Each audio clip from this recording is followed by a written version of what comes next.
ന്യായാധിപന്മാർ അധ്യായം 15. കുറേ നാൾ കഴിഞ്ഞ് സാംസൺ ഗോതമ്പ് വിളവെടുപ്പ് കാലത്ത് ഒരാട്ടിൻകുട്ടിയുമായി ഭാര്യയെ സന്ദർശിക്കാൻ ചെന്നു. അവൻ പറഞ്ഞു, ഞാൻ എൻ്റെ ഭാര്യയുടെ ശയനമുറിയിൽ പ്രവേശിക്കട്ടെ. പക്ഷേ പിതാവ് അത് അനുവദിച്ചില്ല. അവളുടെ പിതാവ് പറഞ്ഞു, നീ അവളെ അതിയായി വെറുക്കുന്നുവെന്ന് വിചാരിച്ച് ഞാൻ അവളെ നിന്റെ കൂട്ടുകാരന് കൊടുത്തു. അവളുടെ ഇളയ സഹോദരി അവളെക്കാൾ സുന്ദരിയല്ലേ, അവളെ സ്വീകരിച്ചാലും. സാംസൺ പറഞ്ഞു, ഇപ്രാവശ്യവും ഫിലിസ്ത്യരോട് ഞാൻ എന്തെങ്കിലും അതിക്രമം പ്രവർത്തിച്ചാൽ അത് എൻ്റെ കുറ്റമായിരിക്കില്ല. സാംസൺ പോയി 300 കുറുനരികളെ പിടിച്ചു, കുറെ പന്തങ്ങളും ഉണ്ടാക്കി. ഈ 2 എണ്ണത്തെ വാലോട് വാൽ ചേർത്ത് ബന്ധിച്ച് അവയ്ക്കിടയിൽ പന്തവും വെച്ചുകെട്ടി. അനന്തരം അവൻ പന്തങ്ങൾക്ക് തീ കൊളുത്തി അവയെ ഫിലിസ്ത്യരുടെ ധാന്യവിളയിലേക്ക് വിട്ടു. വയലിൽ നിൽക്കുന്ന വിളയും കൊയ്ത കറ്റയും ഒലിവ് തോട്ടങ്ങളും കത്തിച്ചാമ്പലായി. ഫിലിസ്ത്യർ ചോദിച്ചു, ആരാണിത് ചെയ്തത്? അവർ പറഞ്ഞു, ആ തിമ്നാക്കാരൻ്റെ മരുമകനായ സാംസൺ. അവൻ്റെ ഭാര്യയെ അമ്മായിയപ്പൻ അവൻ്റെ കൂട്ടുകാരന് കൊടുത്തതുകൊണ്ട് ചെയ്തതാണിത്. ഫിലിസ്ത്യർ ചെന്ന് അവളെയും അവളുടെ പിതാവിനെയും അഗ്നിക്കിരയാക്കി. സാംസൺ അവരോട് പറഞ്ഞു, ഇങ്ങനെയാണ് നിങ്ങൾ പ്രവർത്തിക്കുന്നതെങ്കിൽ ഞാൻ ശപഥം ചെയ്യുന്നു, ഞാൻ നിങ്ങളോട് പ്രതികാരം ചെയ്തിട്ട് സ്ഥലം വിടും. അവൻ അവരെ ക്രൂരമായി പ്രഹരിച്ച് കൊന്നുകളഞ്ഞു. അതിനുശേഷം അവൻ ഏത്താം പാറക്കെട്ടിൽ പോയി താമസിച്ചു. അപ്പോൾ ഫിലിസ്ത്യർ യൂദായിൽ ചെന്ന് പാളയമടിച്ച് ലേഹി പട്ടണം ആക്രമിച്ചു. യൂദായിലെ ജനം ചോദിച്ചു, നിങ്ങൾ ഞങ്ങൾക്കെതിരായി വന്നതെന്തുകൊണ്ട്? അവർ പറഞ്ഞു, സാംസൺ ഞങ്ങളോട് ചെയ്തതിന് പകരം വീട്ടാൻ അവനെ ബന്ധനസ്ഥനാക്കുന്നതിന് വേണ്ടിയാണ് ഞങ്ങൾ വന്നിരിക്കുന്നത്. അപ്പോൾ യൂദായിലെ 3000 ആളുകൾ ഏത്താം പാറയിടുക്കിൽ ചെന്ന് സാംസണോട് ചോദിച്ചു, ഫിലിസ്ത്യരാണ് ഞങ്ങളുടെ ഭരണാധികാരികൾ എന്ന് നിനക്കറിഞ്ഞുകൂടെ? പിന്നെ നീ ഇപ്പോൾ ഞങ്ങളോട് ചെയ്തതെന്ത്? അവൻ പറഞ്ഞു, അവർ എന്നോട് ചെയ്തതുപോലെ ഞാൻ അവരോടും ചെയ്തു. അവർ പ്രതിവചിച്ചു, നിന്നെ ബന്ധിച്ച് ഫിലിസ്ത്യരുടെ കയ്യിൽ ഏൽപ്പിക്കുവാൻ വന്നിരിക്കുകയാണ് ഞങ്ങൾ. സാംസൺ പറഞ്ഞു, നിങ്ങൾ എൻ്റെ മേൽ ചാടി വീഴുകയില്ലെന്ന് സത്യം ചെയ്യുക. അവർ പറഞ്ഞു, ഇല്ല, ഞങ്ങൾ നിന്നെ ബന്ധിച്ച് ഫിലിസ്ത്യരുടെ കയ്യിൽ ഏൽപ്പിക്കുകയുള്ളൂ, കൊല്ലുകയില്ല. അവർ പുതിയ 2 കയറുകൊണ്ട് അവനെ ബന്ധിച്ച് പാറയ്ക്ക് വെളിയിൽ കൊണ്ടുവന്നു.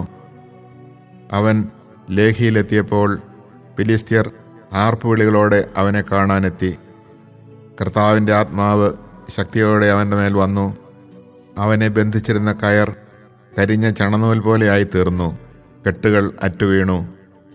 ആയിടെ ചത്ത ഒരു കഴുതയുടെ താടിയെല്ല് കിടക്കുന്നത് അവൻ കണ്ടു. അതെടുത്ത് അവൻ 1000 പേരെ അതുകൊണ്ട് കൊന്നു. എന്നിട്ട് അവൻ ഘോഷിച്ചു, കഴുതയുടെ താടിയെല്ലുകൊണ്ട് ഞാൻ അവരെ കൂനകൂട്ടി. കഴുതയുടെ താടിയെല്ലുകൊണ്ട് 1000 പേരെ ഞാൻ കൊന്നു. ഇത് പറഞ്ഞിട്ട് അവൻ എല്ലെറിഞ്ഞു കളഞ്ഞു. ആ സ്ഥലത്തിന് റാമാത്ലേഹി എന്ന് പേര് ലഭിച്ചു. അവന് വലിയ ദാഹമുണ്ടായി. അവൻ കർത്താവിനെ വിളിച്ചപേക്ഷിച്ചു. അവിടുത്തെ ദാസന്റെ കരങ്ങളാൽ ഈ വലിയ വിജയം അവിടുന്ന് നേടിത്തന്നിരിക്കുന്നു. ഇപ്പോൾ ഞാൻ ദാഹം കൊണ്ട് മരിച്ച് അപരിച്ഛേദിതരുടെ കൈകളിൽ വീഴണമോ? ദൈവം ലേഹിയിലുള്ള പൊള്ളയായൊരു സ്ഥലം തുറന്നു. അതിൽ നിന്ന് ജലം പുറപ്പെട്ടു. അവൻ വെള്ളം കുടിച്ച് ഊർജ്ജസ്വലനായി. അതുകൊണ്ട് അതിന് എൻ ഹക്കോർ എന്ന് പേര് കിട്ടി. അതിന്നും അവിടെയുണ്ട്.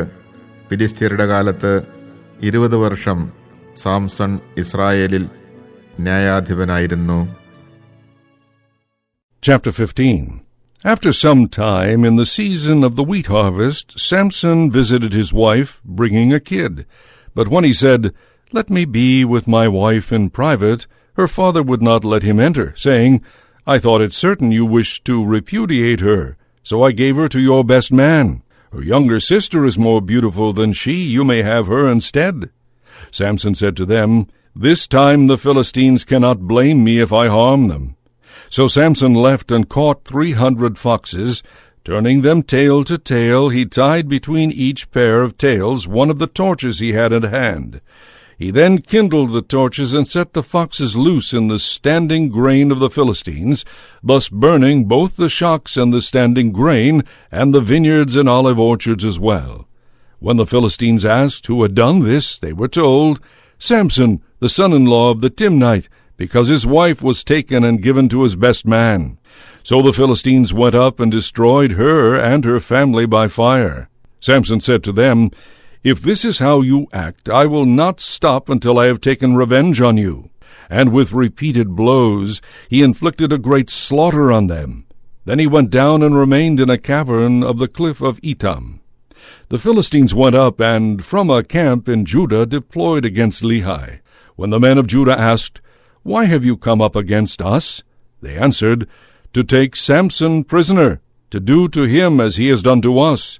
3,000 men of Judah went down to the cavern in the cliff of Etam and said to Samson, Do you not know that the Philistines are our rulers? Why then have you done this to us? He answered them, As they have done to me, so have I done to them. They said to him, We have come to take you prisoner, to deliver you over to the Philistines. Samson said to them, Swear to me that you will not kill me yourselves. No, they replied, We will certainly not kill you, but will only bind you and deliver you over to them. So they bound him with 2 new ropes and brought him up from the cliff. When he reached Lehi, and the Philistines came shouting to meet him, the Spirit of the Lord came upon him. The ropes around his arms became as flax that is consumed by fire, and his bonds melted away from his hands. Near him was the fresh jawbone of an ass. He reached out, grasped it, and with it killed 1,000 men. Then Samson said, With the jawbone of an ass I have piled them in a heap. With the jawbone of an ass I have slain 1,000 men. As he finished speaking, he threw the jawbone from him, and so that place was named Ramoth-Lehi. Being very thirsty, he cried to the Lord and said, You have granted this great victory by the hand of your servant. Must I now die of thirst, or fall into the hands of the uncircumcised? Then God split the cavity in Lehi, and water issued from it, which Samson drank till his spirit returned, and he revived. Hence that spring in Lehi is called En-Hakkore to this day. Samson judged Israel for 20 years in the days of the Philistines.